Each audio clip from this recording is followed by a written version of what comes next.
Bonjour à toutes celles et ceux qui ont partagé avec moi l'amour de la Côte d'Ivoire et le désir de voir le changement advenir au sommet de la Côte d'Ivoire. Parce que nous avons été pendant ces 15 dernières années traités de fous, maltraités et opprimés, oppressés par un régime qui est devenu dictatorial, qui de par sa genèse jusqu'à aujourd'hui n'a usé que de méthodes frauduleuses afin de conserver le pouvoir de la Côte d'Ivoire. La répression s'accroît, mes chers amis. C'est avec beaucoup de gravité que je m'exprime devant vous aujourd'hui pour parler de l'arrestation d'un camarade de lutte que je ne connais pas personnellement. Je ne le dis pas pour me dédouaner, mais parce que pour moi, toutes les personnes qui ont les mêmes valeurs que moi et qui souhaitent un réel changement et une aspiration démocratique dans le fonctionnement de la Côte d'Ivoire sont mes amis. Johnny Pacheco, je considère que c'est mon ami idéologiquement parlant, quoique je ne partage pas tout ce qui est dit, puisque lui il s'intéresse vraiment en profondeur, comme il le dit, à la vie privée des gens, ce que je ne cautionne pas en soi.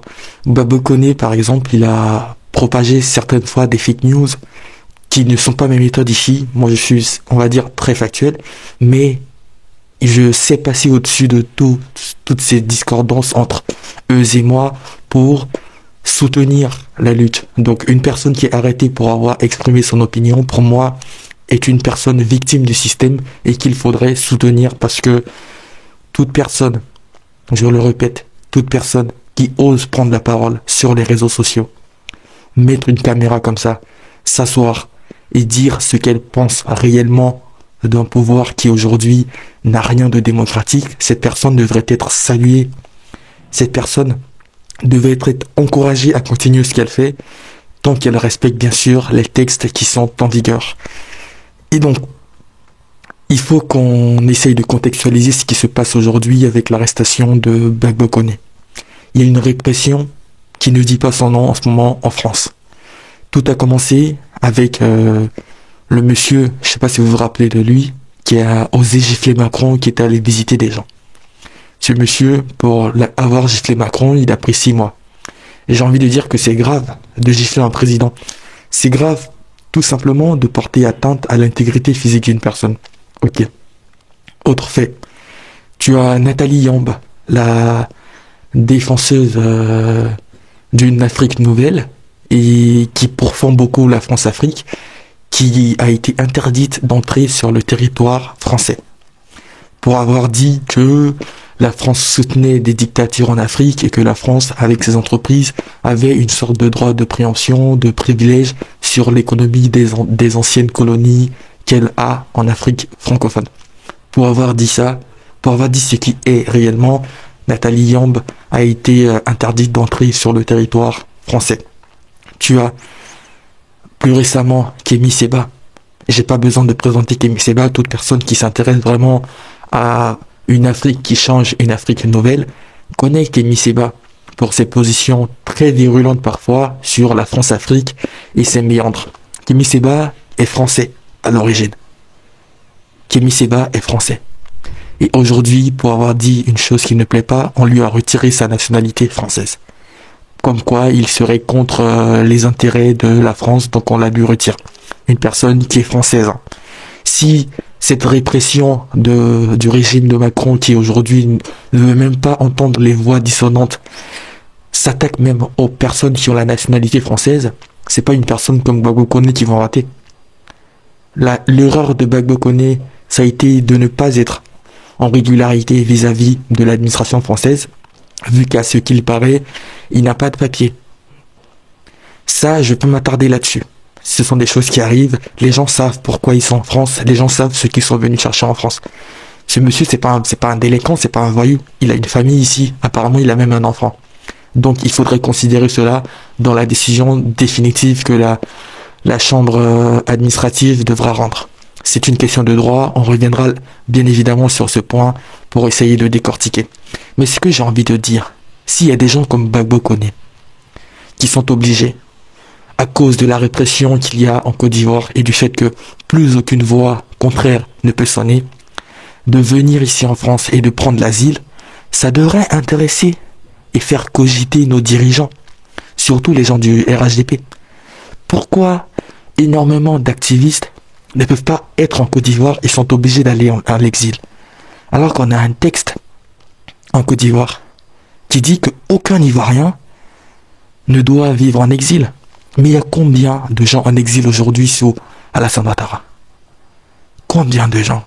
À commencer par le premier, Soro Guillaume, qui hier était allié d'Alassane Ouattara et qui aujourd'hui, parce qu'il a des dissensions, parce que on a mis en scène toute une magouille comme quoi il voudrait déstabiliser Ouattara. Voilà Soro Guillaume qui est aujourd'hui en exil. Combien d'autres personnes sont en exil? Parce qu'en Côte d'Ivoire, il n'y a pas de liberté. Parce qu'en Côte d'Ivoire, poser une caméra comme ça pour parler, tu peux pas. Parce qu'en Côte d'Ivoire, si tu veux parler de politique, il faut avoir les reins solides. Et là, j'aimerais rebondir sur quelque chose que le général Camille Makosso, qui est tout sauf pasteur, le troubadour des réseaux sociaux qui vient perturber les gens avec son vide intellectuel, il a dit que Gbagbo Koné a beaucoup insulté Alassane Ouattara. Alors moi, je suis contre tout insulte. Je le dis directement. Je ne supporterai, je ne cautionnerai aucune personne qui tient de tels propos. Je me désengagerai directement. Donc c'est monsieur Makosso qui ne cache même plus le fait qu'il soit inféodé au pouvoir de Ouattara. Lui, il vient sur les réseaux sociaux pour donner des conseils à Gbagbo Koné et dire que si on n'a pas des reins solides, si on n'a personne sur qui compter, il faudrait pas qu'on fasse des vidéos pour dénoncer des choses, des anomalies sur les réseaux sociaux. Donc ça confirme bien tout ce que je dis. Ces gens-là, les gens du RHDP, ils n'aiment pas les voix dissonantes.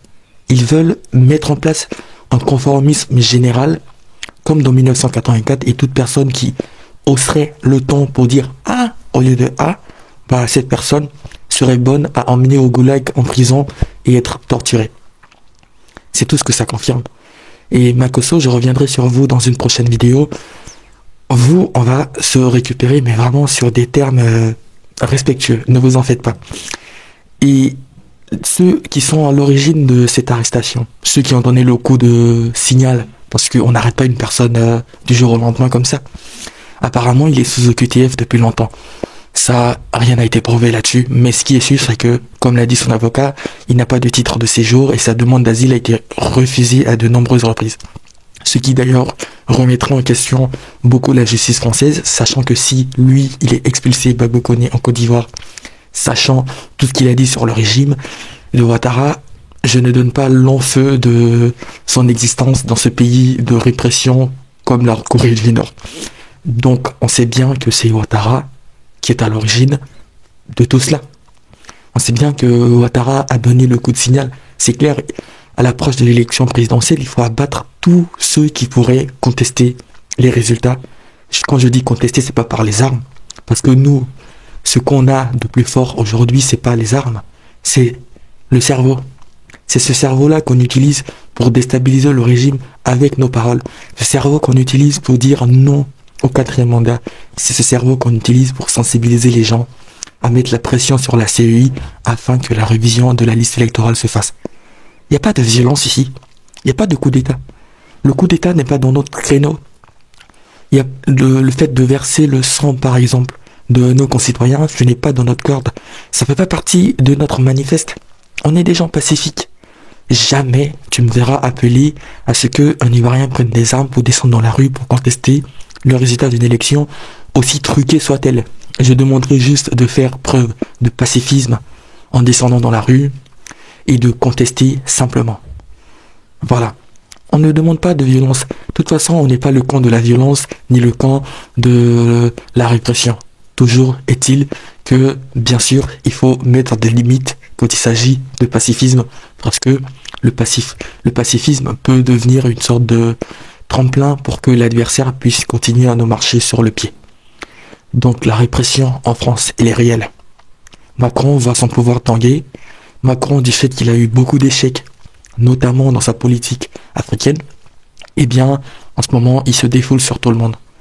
Le dernier en date, c'est Juan Branco, qui, du fait qu'il a soutenu Ousmane Sonko et qu'il dénonce toutes les malversations de la France-Afrique, eh bien, Juan Branco, il est sous le coup de plusieurs procédures judiciaires, avec le barreau de Paris, le barreau l'ordre des avocats, avec la DGSE ou la DGSI, je ne sais plus, qui l'accuse d'avoir révélé des informations confidentielles ou qui sont dans le secret confidentiel. Bon, je n'ai pas tous les détails, mais on voit bien là, mes amis, et c'est flagrant que tous ceux qui seraient peut-être trop amenés à parler et à dénoncer les velléités de la France-Afrique, ces gens-là sont bons à faire taire. C'est ça, ils sont bons à faire taire. Et Denis Pacheco qui subit une sorte de pression psychologique, on emmène des gens dans son pays, en Finlande, pour lui faire comprendre que là où tu es, on peut t'emmener en Côte d'Ivoire. Bon, je demande à voir ça parce que lui, au moins, il n'est pas dans l'illégalité, vis-à-vis de, enfin, on va dire, il est dans la régularité, il a ses papiers, il a une famille, et il a ses intérêts qui convergent vers la Finlande. J'aimerais bien voir comment ils vont faire ça. Donc, Babo Koné a été le maillon faible de tous les cyberactivistes qu'il y a sur les réseaux sociaux qui dénoncent les choses. Et j'ai peur. Quand je dis que j'ai peur, je suis sérieux de tout ce qui va venir et de tous ceux qui seraient susceptibles d'être arrêtés. Moi, je ne crains pas pour ma vie. De toutes les façons, si je suis venu sur les réseaux sociaux, je sais que tôt ou tard, un jour, mon visage sera découvert, ou alors on saura qui je suis. Ou peut-être que c'est moi qui vais prendre les devants et enlever mon masque, mes scaphes, et vous dire qui je suis et pourquoi je n'ai pas peur de mourir. Mais tout ce que je crains, c'est que d'autres personnes, d'autres Ivoiriens, qui auraient une certaine velléité à contester, par exemple, le résultat des élections ou la propagande qui est distillée à la télévision, notamment par le canal de la RTI et des médias, tous les médias d'ailleurs, inféodés à la Ouattara, à la FTV, à NCI, je crains que ces gens-là ne subissent de plein fouet la puissance de la main de Big Brother, à savoir Alassane Ouattara, qui voudrait les faire taire. Parce que tous ceux qui sont en Côte d'Ivoire aujourd'hui n'ont pas le choix que de se taire. Et le fait qu'ils se taisent, le fait qu'ils n'ont même pas le droit d'aller manifester alors qu'on laisse des femmes du RHDP manifester, ça en dit long sur la peur qui règne au sein des Ivoiriens.